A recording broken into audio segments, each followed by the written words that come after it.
वालों को ये कहा गया, सबको ये कहा गया कि जी इस पे पीएसए दे रहे हैं, हम इस पे पीएसए का डोजियर हम बना रहे हैं और इस पे पीएसए बस लगने वाला है। आप में दम है, लगाओ आप पीएसए।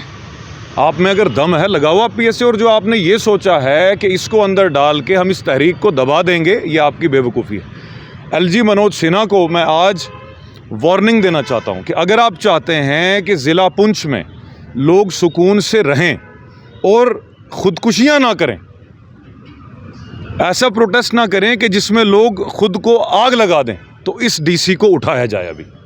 और इस डीसी को उठाया जाए तो इसकी, और आप जो ये एंटी नेशनल या मुझे लगता है कुछ ना कुछ ये करना चाह रहे हैं कि इसको कोई लिबादा पहनाया जाए, ऐसा तो ये नहीं हो सकेगा। मेरे फादर ने खाकी पहनी है 33 साल, मेरी रगों में उन्हीं का खून है और वही अज़्म है हमारा। हमने काला कोट पहना है लेकिन जुनून वही है, हम उसी तरह से लड़ेंगे। और मैं आवाम से ये बात कहना चाहता हूँ आज कि ये जो डीसी शीसी जो होते हैं, इनकी औकात और हैसियत क्या होती है, कॉन्स्टिट्यूशन को ज़रा पढ़ें और देखें। इनकी जमहूरियत में कोई हैसियत नहीं, हैसियत जो है वो आवाम की है, एक बात। दूसरी बात, इनकी उम्र जो होती है एक इलाके में कुछ 6 महीने या साल की होती है। तो यार इनको इतने हार मत पहनाइए कि अपने लोगों, आपके जो अपने लोग हैं वो थाने में हों, वो लॉकअप में हों, इलीगल डिटेंशन में हों, और आप इनको फेयरवेल दे रहे हों। ऐसे डीसी को जो फेयरवेल देगा वो आवाम का दुश्मन होगा। आकिब भाई, 28 घंटे के बाद आप कह रहे हैं, आप देख रहे हैं न्यूज़ सैर इंडिया और मैं हूं अरफाज़ मडैंग। आज की खास मुलाकात में हमारे साथ मौजूद हैं एडवोकेट सईद आकिब हुसैन साहब, जिनका ये कहना है कि इनको डिस्ट्रिक्ट एडमिनिस्ट्रेशन पुंछ के द्वारा जो है इलीगल डिटेंशन में रखा गया, वो भी 1-2 घंटे नहीं, 28 घंटे। क्या पूरा मामला है, इन्हीं से बात करते हैं। आकिब भाई, क्या पूरा मामला है? आज आप जम्मू पहुंचे हैं, क्या कुछ पूरी स्टोरी है? और ये जो इलीगल आप कह रहे हैं कि 28 घंटे आपको पुलिस ने डिटेंशन में रखा, क्या कारण थे इसके पीछे के? देखिए, जिन्होंने रखा है ये तो उनको पता होगा कि क्या कारण थे। बात यह है कि वाइन शॉप का इशू काफ़ी गरमाया हुआ है वहाँ पे हमारे इलाके में, और हर आदमी जानता है कि क्या हो रहा है। किस एरिया में? इलीगल तरीके से तहसील सुरनकोट डिस्ट्रिक्ट पुंछ में पहले इन्होंने पोठा एक गांव है, फिर दराबा एक गांव है, वहाँ पे एक ही ठेकेदार के लाइसेंस पे एक ही ठेकेदार की वाइन शॉप को पहले पोठा में इन्होंने लाया। वहाँ पे लोगों ने रोष प्रकट किया, लोगों ने एहतजाज किए, लोग घरों से बाहर आए, यहाँ तक कि औरतें बच्चे बाहर आ गए। और फिर मैंने एक public interest litigation high court में फ़ाइल की, और उसकी फाइलिंग होने के बाद ये बात जानते हुए कि अब हमें कानूनी तौर पे एक रगड़ा लगने वाला है, ये लोग भागे दराबा में भी हमने इनको टिकने नहीं दिया, ताला नहीं खुलने दिया। हमने 10-12 दिन एहतजाज किया और कोर्ट में केस चल रहा था उस वक्त, और मैंने आखिर में 39 घंटे की fast and to death strike की। मैं ज़ाती तौर पे बात कर रहा हूँ। यहाँ तक कि मुझे ट्रॉमेटिक रीनल अटैक हो गया और बीएमओ सुरनकोट ने मेरा अल्ट्रासाउंड किया, जिसमें यह था कि मेरी लेफ़्ट किडनी बिल्कुल सूख गई थी, इसलिए कि मैंने कुछ खाया पिया नहीं था 39 घंटे। वहाँ से हमें अल्लाह ने इज़्ज़त दी, और उसके बाद ये मामला रफ़ा दफ़ा हो गया। अभी पिछले दिनों मुझे पुंछ से लोगों ने फ़ोन किया, मेरे से रब्ता किया कि यहाँ पुंछ में वार्ड नंबर 11 में वाइन शॉप खोल दी गई है। जब मैंने फ़ोटोज़ मंगवाए तो वहाँ देख रहा हूँ कि उसी ठेकेदार का नाम है। तो मुझे समझ आ गया कि ये क्या कारस्तानी है कि ये वही शॉप जो विलेज दराबा तहसील सुरनकोट में थी, जहाँ से हमने इसका क्लोजर लिया, उसी को शिफ्ट करके इन्होंने पुंछ तहसील में, यानी हवेली तहसील में, ज़िला पुंछ में दिया। हम वहाँ चले गए, हमने कुछ कानूनी कार्रवाई, जो कागज़ी कार्रवाई होती है वो की, और उसके बाद हमने ऐलान किया कि हम यहाँ पे धरने पे बैठेंगे, इंडेफिनिट स्ट्राइक होगी। बड़े लीगल तरीके से हम बैठे थे। रात को 1:30 बजे तक एडमिनिस्ट्रेशन वाले आए, हमसे बात की, हमें उठाना चाहा। हमने कानूनी तौर पे जो बनता था उनसे कहा, उन्होंने हमारी बात मानी और कहा कि इस वाइन शॉप को जब तक आप यहाँ धरने पे हैं हम ये क्लोज़ कर दें। बहरहाल वो भी उनकी एक साजिश थी। उन्होंने अगले दिन दोपहर तक क्लोज़ की। अगले दिन जुमा था, हमने जुमा पढ़ा और उसके बाद हम बाहर आए। मैंने एक स्पीच की। स्पीच करने के बाद मैं, जो लोग हमारे साथ थे उनमें से कुछ ज़िम्मेदार लोगों के एक घर में मैं चला गया। वहाँ पे हमने मीटिंग ली। जो वहाँ के ज़िम्मेदारान थे उनके साथ हमारी मीटिंग हुई और मीटिंग के दौरान करीब कोई 50 से 60 आदमी, जिसमें एक डीएसपी लॉ एंड ऑर्डर था, एसएचओ पुंछ था, नायब तहसीलदार पुंछ था, 3-4 पटवारीज थे जो वीडियोग्राफी कर रहे थे, 4-5 सब इंस्पेक्टर्स थे, कोई 20-21 के आसपास गनमैन थे। वो आए, अंदर कमरे में आए, यानी उन्होंने किसी प्राइवेट इस्टेब्लिशमेंट में ट्रेसपास किया बग़ैर इजाज़त के आए और कहा कि आकिब साहब आपसे बात करनी है। तो मैंने कहा ये सब स्टेक होल्डर्स हैं, बात सिर्फ मेरी तो नहीं है, इन सब की भी है, तो आप इनसे बात करें, मेरे से क्या बात करें। उन्होंने कहा नहीं बस आपसे ज़रा बात करें। मैंने कहा ठीक है, मैंने कोऑपरेट किया। वो मुझे बाहर लेके गए और बाहर जाते ही उन्होंने एक रास्ता लिया जो कि थाने की तरफ जाता था। अब मुझे इस चीज़ का इल्म नहीं था कि वो रास्ता थाने की तरफ जाता है। कोई लेन थी बीच से, एक लिंक रोड मान लीजिए उसे, छोटी सी एक लेन थी। वहाँ से मुझे लेके जब थाने के बाहर पहुँचे तो मैंने एसएचओ से कहा कि भाई साहब ये क्या मामला क्या है। उन्होंने कहा आप चलिए अंदर, बस बात करनी है। मैं अंदर गया हूँ, बग़ैर मेरी इजाज़त के, बग़ैर किसी अरेस्ट वारंट के, बग़ैर किसी मैजिस्ट्रियल ऑर्डर के और बग़ैर किसी कॉग्निजेबल ऑफेंस पर एफआईआर हुए मुझे उन्होंने क्या किया, कहा कि आप अपना फ़ोन हमें दे दीजिए।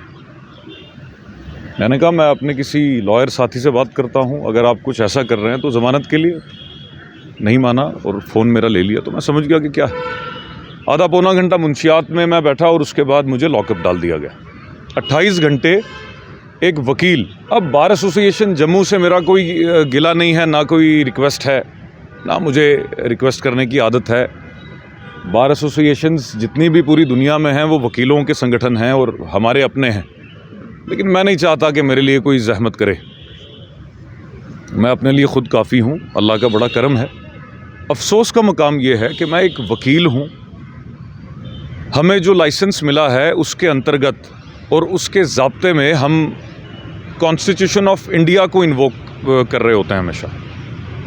हमने जो रिलीफ लेनी होती है अरफाज साहब, कानून के दायरे में वो कानून के दायरे में होती है। बिल्कुल।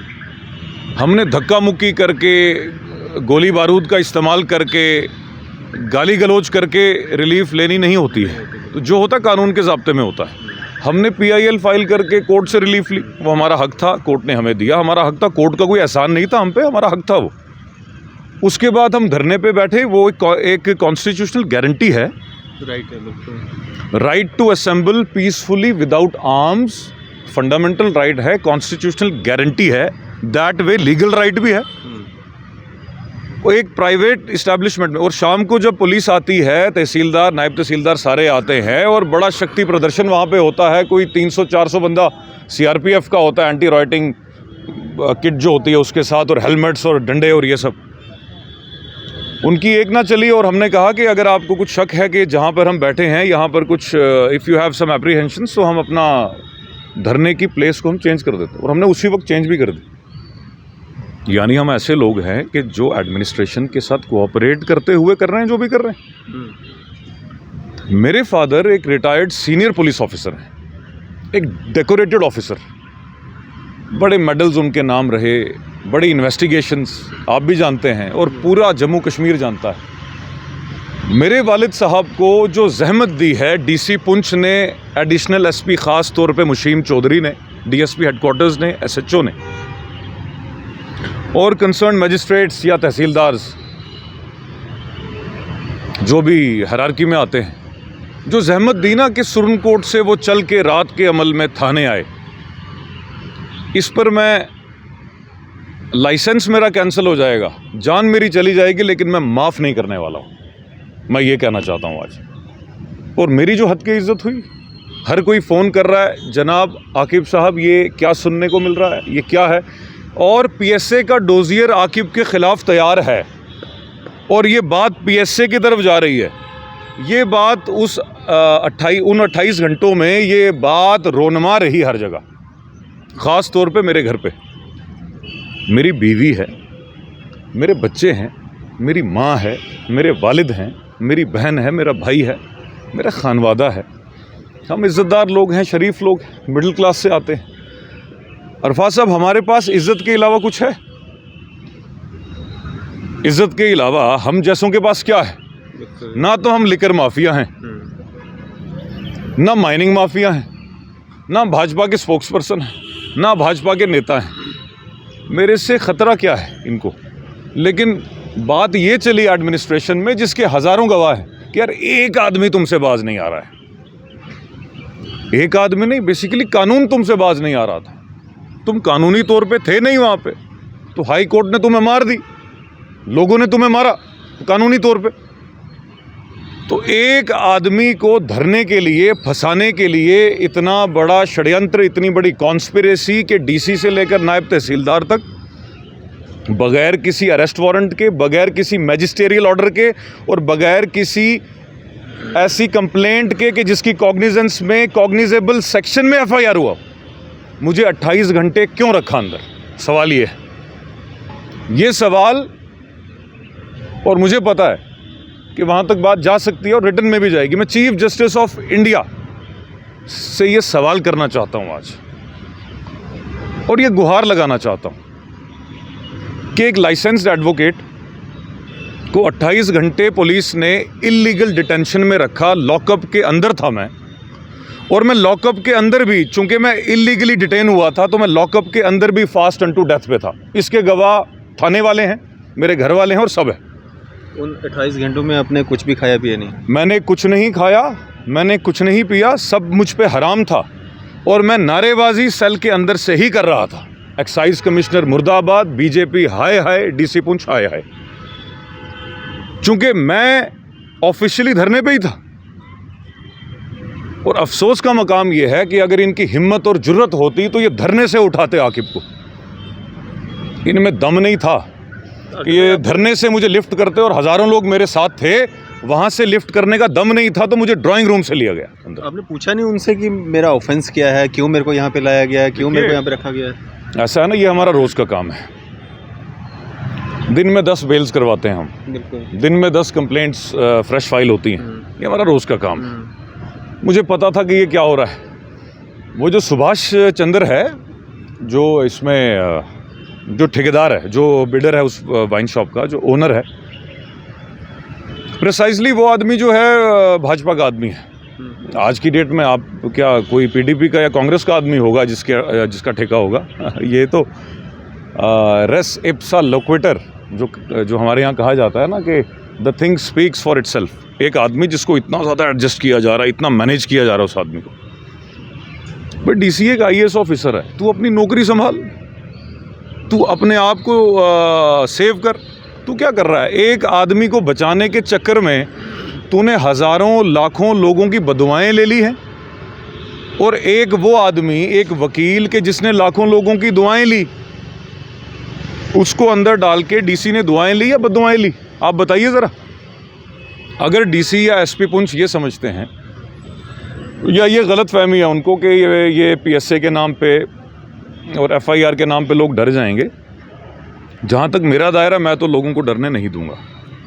एक बात आप देखिए, वहाँ हमारे ज़िले में एक ये जो पीएसए है ना, इसकी गर्दान बड़ी आजकल आम है। कोई कहता मैं पीएसए ला देंगा, कोई कहता जी पीएसए लग जाएगा। पीएसए, भाई पीएसए ऐसे लग जाता है? आप एक समाजी नासूर, समाजी बुराई के ख़िलाफ़ लड़ रहे हैं, जिसको हम शराब कहते हैं। हमारे साथ हमारा हिंदू, सिख, ईसाई भाई बैठा है। कोई एंटी नेशनल स्लोगनियरिंग नहीं हो रही है, कोई एंटी पीस डेमोन्स्ट्रेशन नहीं हो रही है। पीसफुल डेमोन्स्ट्रेशन क्या एंटी पीस होती है? सब कुछ कानून के दायरे में। यहाँ तक कि हम कॉन्स्टिट्यूशनल गारंटीज़ को हाथ में लेके हाई कोर्ट जाते हैं, वहाँ से रिलीफ लेते हैं। तो क्या गैर कानूनी काम किया हमने? मेरे घर वालों को ये कहा गया, सबको ये कहा गया कि जी इस पे पीएसए दे रहे हैं हम, इस पे पीएसए का डोजियर हम बना रहे हैं, और इस पे पीएसए बस लगने वाला है। आप में दम है, लगाओ आप पीएसए। आप में अगर दम है, लगाओ आप पीएसए। और जो आपने ये सोचा है कि इसको अंदर डाल के हम इस तहरीक को दबा देंगे, ये आपकी बेवकूफ़ी है। एलजी मनोज सिन्हा को मैं आज वार्निंग देना चाहता हूँ कि अगर आप चाहते हैं कि ज़िला पुंछ में लोग सुकून से रहें और ख़ुदकुशियाँ ना करें, ऐसा प्रोटेस्ट ना करें कि जिसमें लोग खुद को आग लगा दें, तो इस डीसी को उठाया जाए अभी। और इस डीसी को उठाया जाए तो इसकी ईमा पे एसपी ने जो ऑर्डर्स दिए उस एसपी को फौरी तौर पे आप हेडक्वार्टर में हाजिर करें और उससे ज़रा पूछें, शो कॉज नोटिस निकालें कि एक इज़्ज़तदार शहरी को, एक वकील को जो ऑलरेडी हाई कोर्ट अप्रोच कर चुका है, उसको आपने इलीगली डिटेन क्यों किया। अगर आज मैं चुप बैठ जाता हूँ, ये समझेंगे मैं डर गया। और अगर एक मूवमेंट को, एक आंदोलन को, एक तहरीक को लीड करने वाला आदमी इनके बकौल डर जाए तो ये तो हर किसी को उठा लेंगे फिर। इसलिए ये जो मैं आपसे आज बात कर रहा हूँ इसलिए है, ये किसी गलत फहमी में है, इनको गलत फहमी से बाहर आ जाना चाहिए। हाँ, कुछ मेडिकल एलिमेंट्स होती हैं, मुझे कुछ अभी तकलीफ़ है, किडनी में है, ऑलरेडी मुझे मल्टीपल प्रॉब्लम्स हैं, वो चीज़ें वक्ती होती हैं। उनसे मेरे अज़्म पे, हौसले पे, मेरे काम करने के तरीके पे कोई असर पड़ने वाला नहीं है। और आज भी चाहिए, वैसे तो इस डीसी को चाहिए कि ये पब्लिकली अपोलोजाइज़ करे, मेरे से माफ़ी मांगे। और सिर्फ मेरे से नहीं, मेरे घर वालों की हद की इज़्ज़त हुई है इसमें। मैं बहुत जल्द कोर्ट जाऊंगा इनको लेके। इन्होंने मुझे डिफेम किया, इन्होंने मुझे क्रिमिनली इंटिमिडेट किया, इन्होंने मुझे जान से मारने की धमकी भी दी। जब आप किसी को लॉकअप में डाल दें और वो ऑलरेडी हंगर स्ट्राइक के चलते मेडिकल एलिमेंट का शिकार हो, कोई प्रॉब्लम हो उसको, तो ये थ्रेटन टू किल या एलिमिनेट नहीं है तो और क्या है। इस पे तो बहस इंशाल्लाह कोर्ट में होगी। मुझे कोर्ट पे उम्मीद है, आज भी उम्मीद है। और आप जो ये एंटी नेशनल या मुझे लगता है कुछ ना कुछ ये करना चाह रहे हैं कि इसको कोई लिबादा पहनाया जाए, ऐसा तो ये नहीं हो सकेगा। मेरे फादर ने खाकी पहनी है 33 साल, मेरी रगों में उन्हीं का खून है और वही अज़्म है हमारा। हमने काला कोट पहना है लेकिन जुनून वही है, हम उसी तरह से लड़ेंगे। और मैं आवाम से ये बात कहना चाहता हूँ आज कि ये जो डीसी शीसी जो होते हैं, इनकी औकात और हैसियत क्या होती है, कॉन्स्टिट्यूशन को ज़रा पढ़ें और देखें। इनकी जमहूरियत में कोई हैसियत नहीं, हैसियत जो है वो आवाम की है, एक बात। दूसरी बात, इनकी उम्र जो होती है एक इलाके में कुछ 6 महीने या साल की होती है। तो यार इनको इतने हार मत पहनाइए कि अपने लोगों, आपके जो अपने लोग हैं वो थाने में हों, वो लॉकअप में हों, इलीगल डिटेंशन में हों और आप इनको फेयरवेल दे रहे हों। ऐसे डीसी को जो फेयरवेल देगा वो आवाम का दुश्मन होगा। आकिब भाई, 28 घंटे के बाद आप कह रहे हैं कि आपको छोड़ा गया। जब आपको छोड़ा गया, कैसे छोड़ा गया और किन शर्तों पे छोड़ा गया? क्या कोई FIR वगैरह कोई आपके खिलाफ रजिस्टर्ड हुई है? एक बॉन्ड एग्जीक्यूट करवाया उन्होंने, उस बॉन्ड को भी हम चैलेंज करेंगे। भाई आप डिटेन करते हैं तो आप रिलीज़ करते हैं, विदाउट डिटेंशन रिलीज़ कौन सा होता है? क्या कानून ये नहीं कहता, क्या सुप्रीम कोर्ट ये नहीं कहता कि आपको अगर किसी को डिटेन करना है, हिरासत में लेना है, अरेस्ट करना है या बिठाना है या हाउस अरेस्ट करना, you have to furnish the relevant document, for God sake you have to furnish that bloody document. वो डॉक्यूमेंट क्या है? It can be a magisterial order, it can be an FIR, it can be FIR, it can be something like कोई preventive detention का कोई order होता है। कुछ तो कागजी होता है ना। आप कागजी कुछ दिखा नहीं रहे हैं जब आप अंदर डाल रहे हैं, और आप कागजी दिखा रहे हैं जब आप बाहर कर रहे हैं। आपने बाहर किया क्यों? बॉन्ड पे ऐसा क्या था जिससे? बॉन्ड पे कुछ नहीं था, उसमें भी 5, 6, 7 चीज़ें थीं जिनको हमने फिर चैलेंज किया और हमने कहा कि इसको आप चेंज करें, और बाकायदा चेंज करना पड़ा तहसीलदार को। क्या उसमें लिखा था कि आपने 6 महीने तक एंटी गवर्नमेंट नहीं बोलना। भाई साहब, एंटी गवर्नमेंट नहीं बोलना है। क्या प्रोटेस्ट, डेमोन्स्ट्रेशंस ऑपोजिशन के खिलाफ होते हैं? मैं आपसे आज पूछ रहा हूँ, आप मीडिया हैं, आप बताइए। भाई प्रोटेस्ट गवर्नमेंट के ही खिलाफ होता है। 124A को ज़रा पढ़ें, उसकी कॉनोटेशन ज़रा देखें, उसकी ज़रा आप तावील करें। उसकी इंटरप्रिटेशन क्या है 124A की? कि आपने हुकूमत के ख़िलाफ़ नफ़रत नहीं फैलानी है। आप किसी एक पॉलिसी को चैलेंज करते हैं, उससे नफ़रत होती है? ये सब झूठ है, सब फ्रॉड है। उसके अलावा और क्या था उसमें? बस कुछ नहीं था कि आपने 6 महीने तक, फिर उसको 6 महीने को रिड्यूस करवाया मैंने और 3 महीने किया। कुछ भी नहीं था उसमें। उसमें जो था वो वैसे भी हर किसी को फॉलो करना ही करना होता है कि हम कुछ ऐसा नहीं करेंगे जिससे कि पीस भंग हो, अमन में कोई प्रॉब्लम आए, या फिर मतलब कोई इलीगल काम नहीं करना। ये नहीं भाई साहब, हम तो लीगल लोग हैं।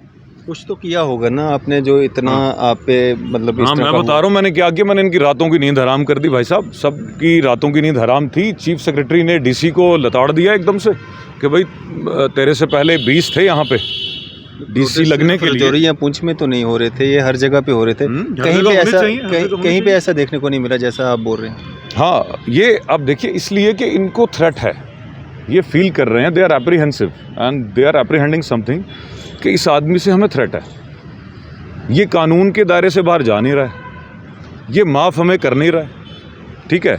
और जिस पॉलिटिकल इस्टेब्लिशमेंट की ईमा पे जिसकी मर्ज़ी से हम इल्लीगली शराब को थोप रहे हैं लोगों पे, उसके ख़िलाफ़ ये हाई कोर्ट जा रहा है, तो इसको अंदर डालेंगे तो हमारा काम होगा। मैं वार्निंग देता हूँ और मैं ये दावा करता हूँ कि जो वाइन शॉप वार्ड नंबर 11 में है ये बहुत जल्द बंद होगी। इसके अलावा मेरा अपने लोगों से ये वादा है कि जो मैंने अज़्म वहाँ बैठ के लिया था कि हमने लिकर बैन के लिए जाना है, शराबबंदी के लिए हमें जाना है, तो शराबबंदी इंशाल्लाह होगी वहाँ से। और उसके लिए जो कानूनी तौर पे हमें कागज़ चाहिए वो हम बना रहे हैं। We are on it and we are on the job, और हम ये कर रहे हैं और बहुत जल्द हमें कोर्ट से रिलीफ हासिल होगी। और जहाँ तक बात है धरने की, इंशाल्लाह कोर्ट से ऑर्डर लाएंगे फिर बैठेंगे। अभी धरना वहाँ पे कुछ भी नहीं चल रहा। अभी नहीं है, इन्होंने लोगों को डराया हुआ है। बेसिकली लोग डर जाते हैं यार, आपको पता है आम लोग बेचारे, उनका क्या है, उनको पीएसए का नाम सुन के रोंगटे खड़े हो जाते हैं। ठेका चल रहा है। हाँ, ठेका चल रहा है, धड़ाधड़ वहाँ पे सेल हो रही है, ठेका चल रहा है। इनको आप देखिए, the government is imposing state interest over the public interest. State interest ये है कि शराब से रेवेन्यू जनरेट होता है, आपको शराब से जनरेट हुआ रेवेन्यू चाहिए, आपको पब्लिक इंटरेस्ट नहीं चाहिए। कि लोग नहीं चाहते कि शराब हो, आप थोप रहे हैं उन पे शराब। अब क्या नेक्स्ट क्या करेंगे आप, क्या नेक्स्ट रहेगा? ये है, मैं बहुत जल्द जाऊंगा यार, मैं बहुत जल्द जाऊंगा, कोर्ट जाऊंगा। ये डीसी एसपी वगैरह जो है ना, इनको इनकी औकात दिखानी है कि ये हैं क्या और ये किस प्रिटेक्स्ट पे काम कर रहे हैं और ये समझ रहे क्या हैं। ये जो गुंडागर्दी इन्होंने फैलाई है ना, तो कानूनी गुंडागर्दी क्या होती है ये हम दिखाएंगे इनको। चलो, शुक्रिया हमारे से बातचीत करने के लिए। तो ये थे हमारे साथ एडवोकेट सईद आकिब जी। जिस तरह से इन्होंने कहा कि इनको इलीगल तरीके से जो है डिटेन किया गया, 28 घंटे तक इनको जो है हवालात में रखा गया। आपकी इस सब पे क्या राय है? अभी अपनी राय जो है ज़रूर साझा कीजिएगा। इसी तरह की मज़ीद अपडेट्स के लिए आप देखते रहें न्यूज़ इंडिया। मैं अरफाज़ मडांग, कैमरामैन शाहनवाज के साथ।